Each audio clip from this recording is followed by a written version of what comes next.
welcome to Story Time with Ms Nikki. Today's read aloud is titled Made by Maxine, and this story is for all my creative little makers. Made by Maxine is written by author Ruth Spiro and illustrated by Hatam. Meet Maxine. She likes making new things from old things. She deconstructs and reconstructs, unscrews and re-glues. Maxine makes everything better. Mostly. Meet Milton. From the day Maxine spotted him in the pet shop window, she was hooked. His scales shimmered, his fins fluttered. Was he waving to her? Since he was a fish, it was hard to tell. Maxine fell in love with Milton. He was a special fish and deserved a better home than a boring glass bowl. "If I can dream it, I can make it," she said. And then she did. First, she tinkered with some old toys and made a spectacular tank. Cowabunga! Next, she repurposed a broken bike and made a pedal-powered fish feeder. Really delicious! For a final touch, Maxine repurposed vegetables and made music. Being a fish, he was not much of a dancer, but Milton wiggled his fins to the beat, practicing his slick moves. One day at school, Ms McMuller made an exciting announcement. "This week, we'll have a class pet parade," she said. "We'll meet on the playground after school and then march around the building. If you don't have a pet at home, you may borrow one from our classroom. I'll bring Mittens, my kitten. I'll bring Felix, my ferret.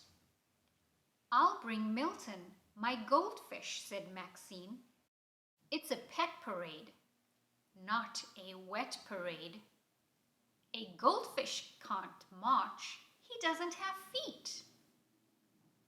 "Milton is a very special fish," she replied. "You'll see." At home, Maxine told Milton about the pet parade. He bubbled with excitement. Being a fish, he didn't get out much. "It's okay if you don't have feet," Maxine said. "Fins are perfectly fine. No, they're better than fine. They're fabulous." But Milton's spectacular tank was also spectacularly heavy. Maxine moved Milton into his old bowl. It was boring, but easier to carry. "This is only temporary," she reassured him. Then they practiced marching. Splish, splosh, splish. "Surf's up. I feel seasick." Maxine's enthusiasm was dampened along with her sneakers. "We need to make this bowl better," said Maxine. She collected containers from all around the house. Maxine fitted and filled, fixed and fiddled. And failed. "Maybe this isn't such a good idea. Maybe I should borrow the class hamster instead." Was Milton crying? Since he was a fish, it was hard to tell. As the big day approached, The pet parade was all anyone could talk about.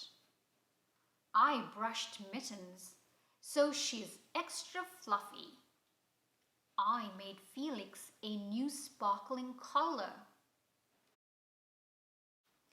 Maxine thought about Milton with his shimmering scales and fluttering fins. He was beautiful and funny and smart and talented, and he was her friend. Sorry, hamster, I'm marching with Milton.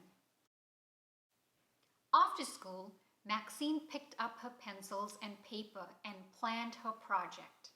She had already discovered a million ways that would not work, which meant she was getting closer to finding a way that would. She repurposed a race car, upcycled an umbrella, and reprogrammed an old remote. All afternoon, she reconstructed and deconstructed, unscrewed and re-glued. She tinkered and hacked, bent parts forward and back.